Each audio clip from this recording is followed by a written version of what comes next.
baik Mbak Visa, tentunya jenengan datang ke sini kan mesti ada maksud dan tujuan kan, mengapa kok perlu datang dan menemui saya.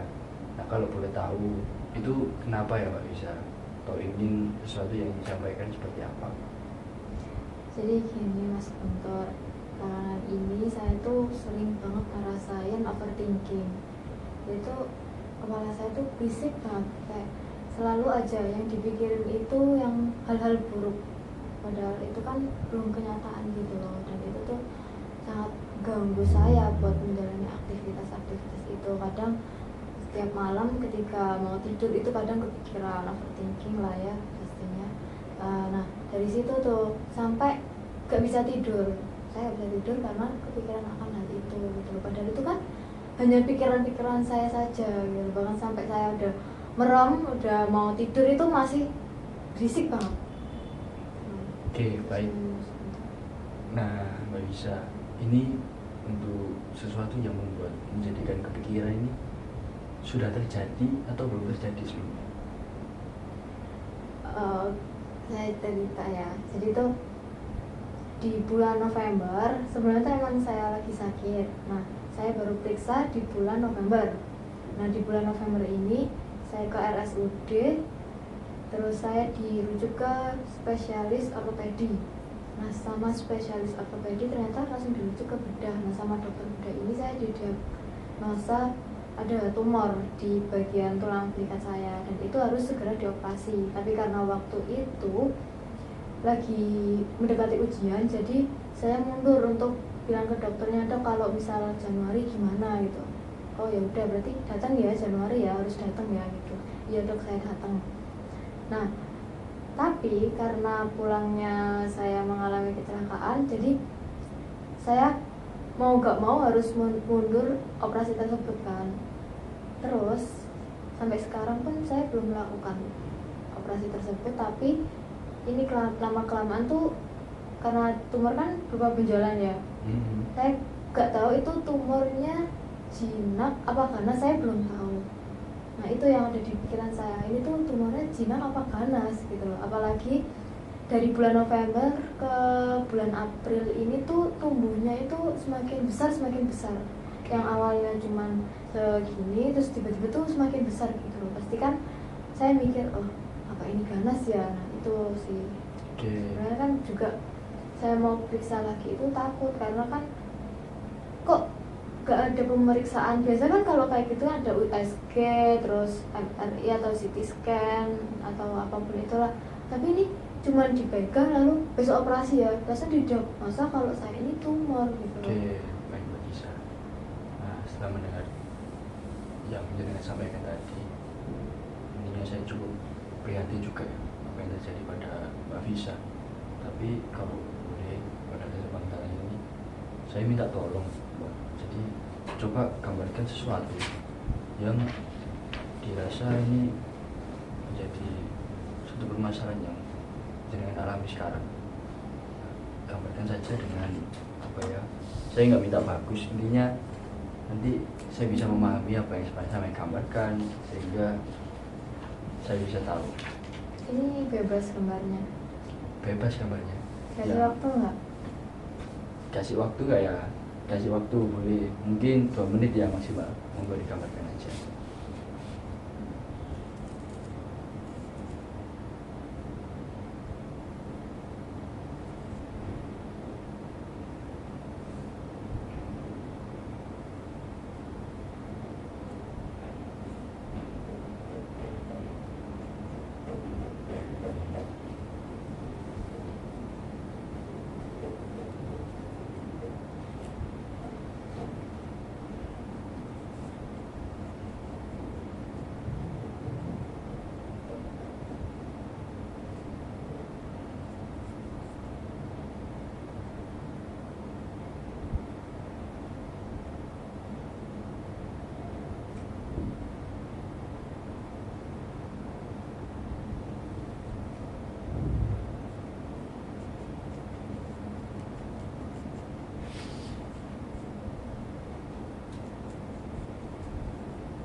Baik Mbak Bisa, ini kan sudah digambarkan, sudah selesai.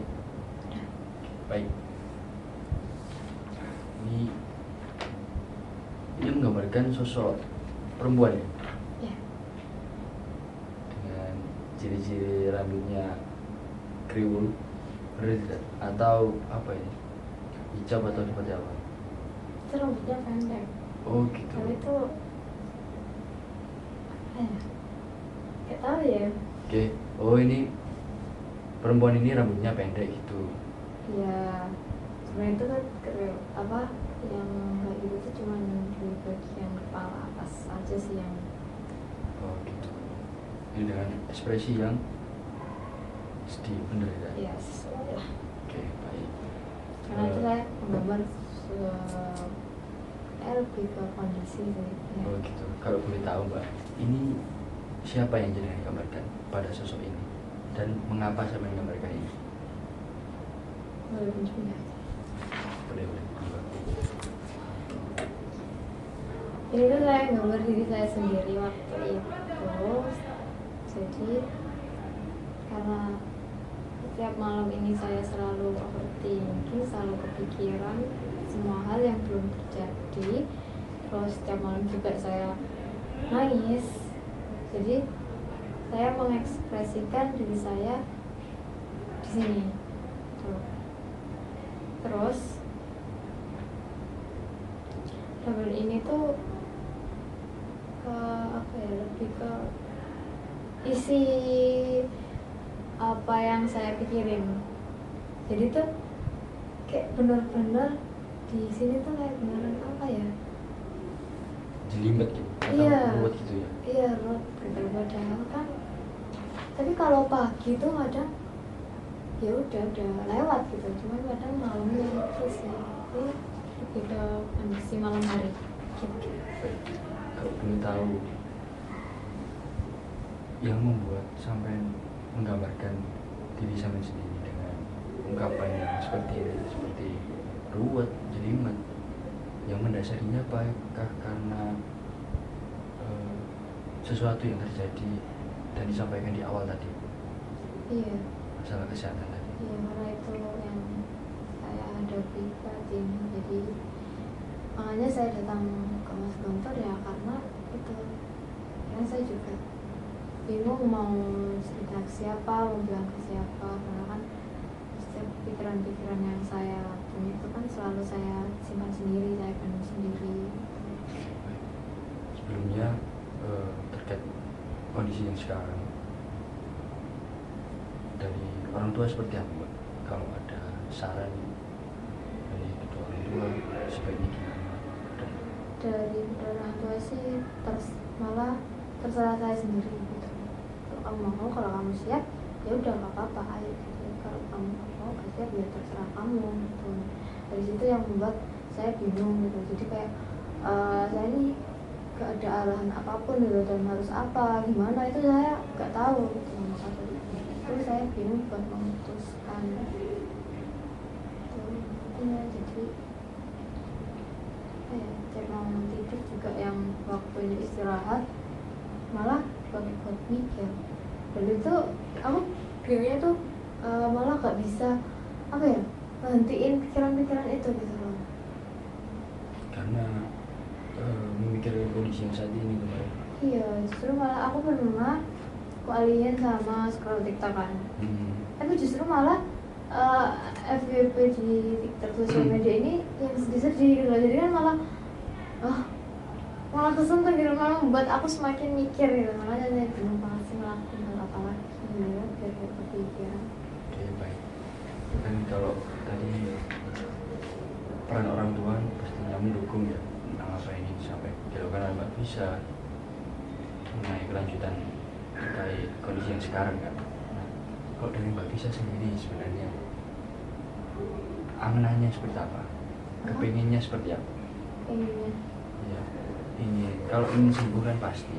Nah, untuk rencana ke depan ingin segera melakukan tindakan operasi tadi atau masih mau menahan. Sedangkan kalau ditahan-tahan kan kita nggak tahu Mbak mungkin yang bakal terjadi seperti apa. Kalau tindakan operasi juga tadi juga sudah disampaikan bahwa itu tiba-tiba mbak ya bener begitu, tiba-tiba operasi gitu. Sedangkan mbak bisa sendiri kok nggak ada tindakan lain seperti pemeriksaan MRI, CT scan, dan juga lain-lainnya. Dan bisa gimana? Saya sendiri juga bingung guys, karena saya takut gitu loh, karena kan selama saya itu saya nggak pernah ke rumah sakit atau perawat anak, apalagi pasang infus. Nah, saya sekalian masuk langsung pembedahan. Nah, itu sih yang buat saya takut gitu, jadi enggak. Baik, untuk rasa kecemasan yang ada, kan kita kan tadi nggak bisa menyampaikan bahwa takut ke rumah sakit. Kalau boleh tahu, rasa cemas ini mendasarnya dari apa sebenarnya? Atau karena pernah terjadi sesuatu di masa lalu tentang orang-orang terdekat yang masuk rumah sakit, atau nggak bisa ya? Mengetahui secara langsung keluarga terdekat di rumah sakit atau bagaimana, dan membuat jenengan takut dan cemas dengan Rumah sakit. iya kondisi dan situasi rumah sakit. Waktu kecil saya pernah diajak sama orang tua saya, diajak sih sebenarnya saya maksa buat ikut, sebenarnya nggak boleh ikut, tapi pas kecil karena apa ya, saudara saya itu yang dari Jombang itu jatuh dari tangga, tapi sama rumah sakit Jombang itu dialih ke pusatnya di Surabaya. Itu rumah sakit apa ya, pokoknya intinya Dr. itu Sutomo? rumah sakit, bukan, rumah sakitnya itu rumah sakit besar, paling besar. RSHL atau Dr. Sutomo mungkin, Karminjang. Iya. Ya, Nah itu Karminjang, rumah sakit Dr. itu. Sutomo. Nah di situ kan aku sampai bener inget banget itu tuh, ngelihat banyak banget orang-orang yang kecelakaan dengan kaki yang kayak gitu tuh, buat aku merinding dan shock gitu. Terus ada juga yang lehernya diginiin gitu, terus ada yang apa, tangannya diangkat, yang kasihan gitu. Berarti waktu itu Pak bisa melihat kondisi gawat darurat mungkin ya, situasi yang sangat urgensi, sehingga kayak melihat orang yang maaf ya udah terbuka atau seperti apa yang membuat Mbak bisa diri sendiri. Iya, bener banget sih. Jadi maaf ya Mbak, itu yang mendasari kecemasan sampai terkait luka yang terbuka atau seperti apa? Saya juga gak tahu sih, sebenarnya saya juga belum pernah masuk rumah sakit di IGD karena saya juga pernah mengalami kecelakaan waktu. Jadi mau nggak mau saya juga ngeliat luka saya sih, sebenarnya itu bener banget sih. Terus waktu di situ juga ada apa, mobilnya tuh dijahit ya juga sih, dari itu juga bisa sih, karena kalau makanya dari situ saya juga mikir kalau dioperasi kan pastinya kan dibedah ya. Nah itu kan pasti gak cuman diseret gitu doang, tapi kan pasti kayaknya panjang, karena emang benjolan yang saya punya itu besar gitu loh, dan agak memanjang gitu. Makanya saya tetap situ sih buat dijahit juga, meskipun itu pastinya dibius, tapi nggak tahu kenapa nggak deh gitu loh. Jadi dari pikiran tuh nggak, kapan-kapan aja, kayaknya ini bisa deh kalau tanpa operasi, kayak gitu pikiran saya tuh kayak gitu.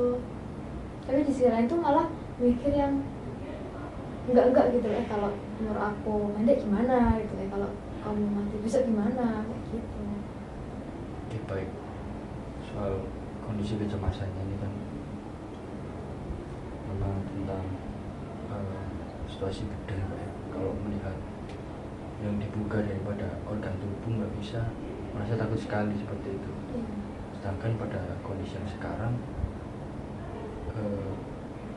belum ditemukan alternatif lain kan untuk penyembuhannya seperti apa, belum ditemukan, atau sebelumnya sudah mencari tahu dengan keluarga, atau ada alternatif lain?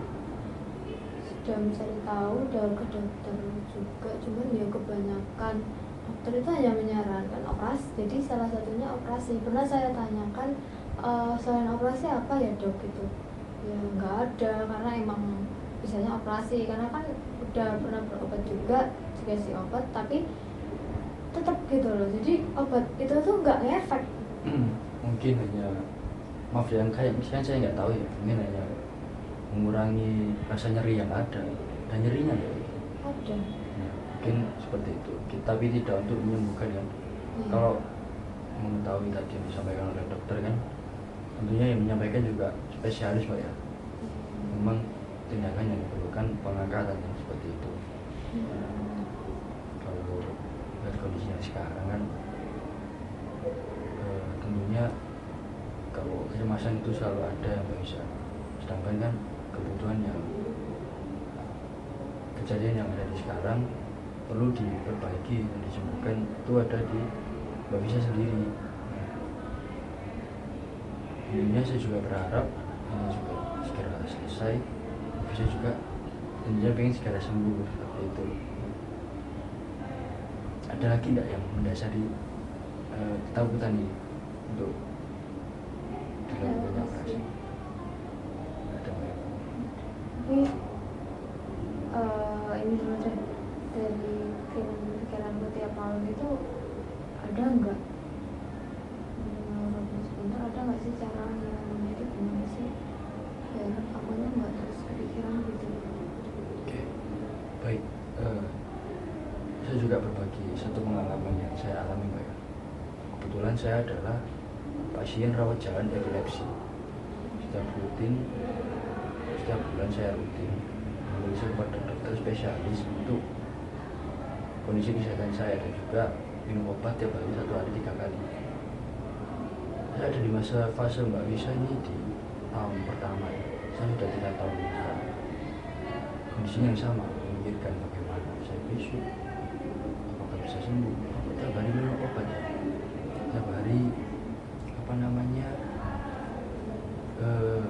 beda dengan orang-orang lain. Kamu dulu ini bisa melakukan apapun, sekarang kok sangat dibatasi, bahkan hanya boleh melakukan kegiatan yang ringan-ringan saja. Tapi pada akhirnya ini nggak mudah, tapi saya coba refleksi pada diri saya sendiri. Orang tuaku dukungannya begitu besar, guru-guruku memberikan dukungan juga demikian, bahkan guru-guruku juga memberikan keringanan ketika saya sekolah dulu. Kamu nggak usah capek-capek, kalau capek bilang pulang enggak apa-apa. Nah, seperti itu. Teman-temanku juga dukungannya sama besarnya.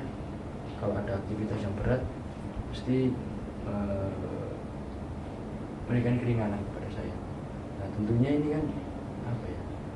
Jadi pikiran dari kita sendiri. Renungan setiap malamku yang awalnya cemas, aku udah diopo ya mending. Nah, saya pada akhirnya aku udah bisa bangkit. Nah, situasi kita kan hampir sama, ya Mbak ya. Iya. Dukungan teman-teman juga demikian. Mungkin yang sedang jalan alami belum diketahui banyak orang, hanya diketahui oleh seperti keluarga terdekat atau rekan-rekan dekat saja kan. Sedangkan dukungan mereka juga sama besarnya seperti saya dengan teman-teman saya dulu. Mereka juga memberikan dukungan yang sama. Setiap teman, saudara, murid yang mengalami kesusahan tentunya dukungannya begitu pun sama. Ini kalau dari saya seperti itu Pak. Berarti yang saat ini betulin dukungannya. Ya, dukungan kan tentunya sudah ada. Ya. Tinggal kembali lagi semua keputusan yang ada di Kak Visa sendiri. Mau berjalan seperti apa? Karena melihat situasi yang sekarang memang dokter sudah menyampaikan bahwa kesembuhan yang bisa dilakukan dengan pengangkatan. Pengobatan mungkin saja ya.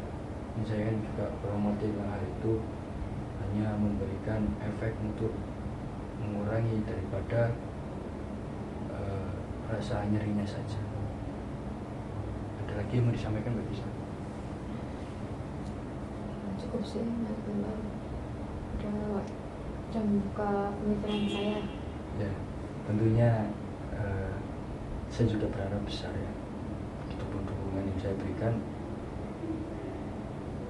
sama seperti yang diberikan oleh orang-orang terdekat sampean, supaya bisa menjadi lebih sehat dan juga seperti biasanya lagi. Kita perlu memberikan yang Anda atau gimana, bahwa masa depan itu ada dan bisa kita raih tentunya dengan usaha dan ikhtiar seperti itu. Terima kasih Mbak Visa sudah mau bercerita. Ya, terima kasih juga Mas Guntur. Oke, baik. Terima kasih Mbak Visa. Jadi